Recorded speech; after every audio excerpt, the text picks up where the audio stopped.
तन सिहरेला मन हारेला कबहू पियावा अकबार न धरे जोर जुल्मी जवानी तन काजे सखी कि मन मार के बात काहे के परे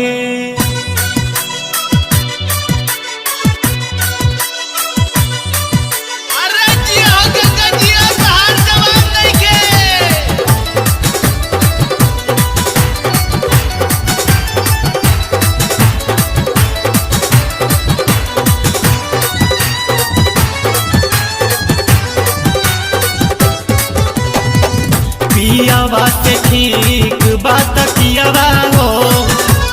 ए सखी पियावा से ठीक बात कियावा हो कबहू बीमार ना होला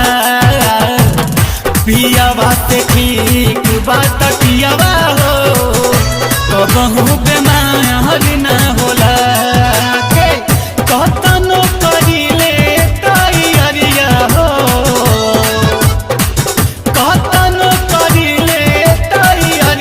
हो कबहू तैयार न होला पियावा से नीक बात कियावा हो कबहू बीमार न होला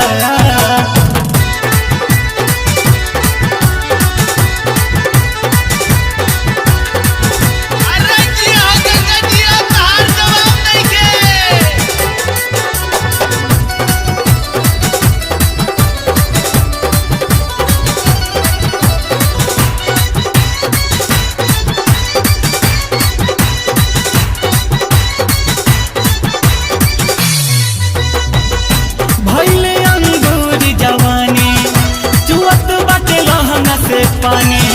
जो बनवा जरी बोलावे दगतिया साथ बने भले अंगूर जवानी चुअत बटे लहंगा से पानी जो बनवा जरी बोलावे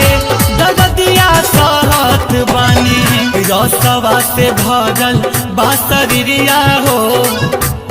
ए सखी रसवा से भरल बासरिया हो रसवा से भरल बासरिया हो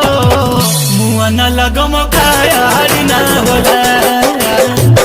पियावा से ठीक बात कियावा हो कबहू बीमार न होला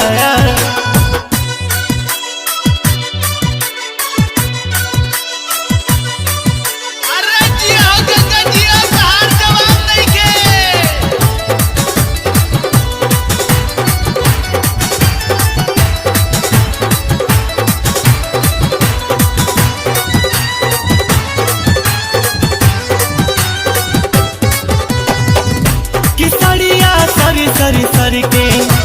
चलिया चरी चरी चरी के बलमुआ लगे नयावे तकिया में मन बहलावे किसरिया सरी सरी सरी के चलिया चरी चरी चरी के बलमुआ लगे नयावे तकिया में मन बहलावे ओकरा बिना तड़पे सब समनवा हो ए सखी ओकरा बिना तड़पे सब समनवा हो ओकरा बिना तड़पे सब समनवा हो तनिको ध्यान न देला पियावा से ठीक बात कियावा हो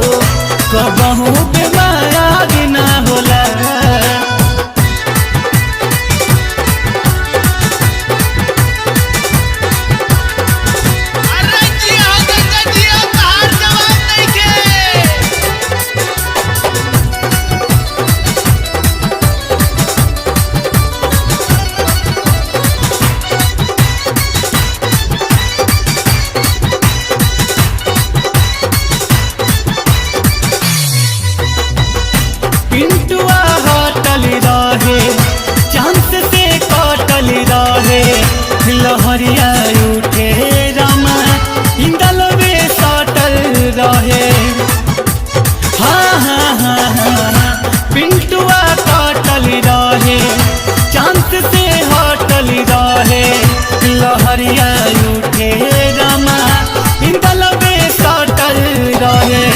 दिसुए के चापी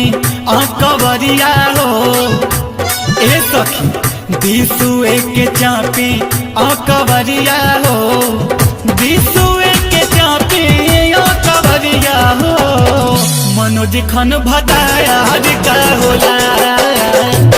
पियावा से ठीक बात कियावा हो कबहू बेमार ना होला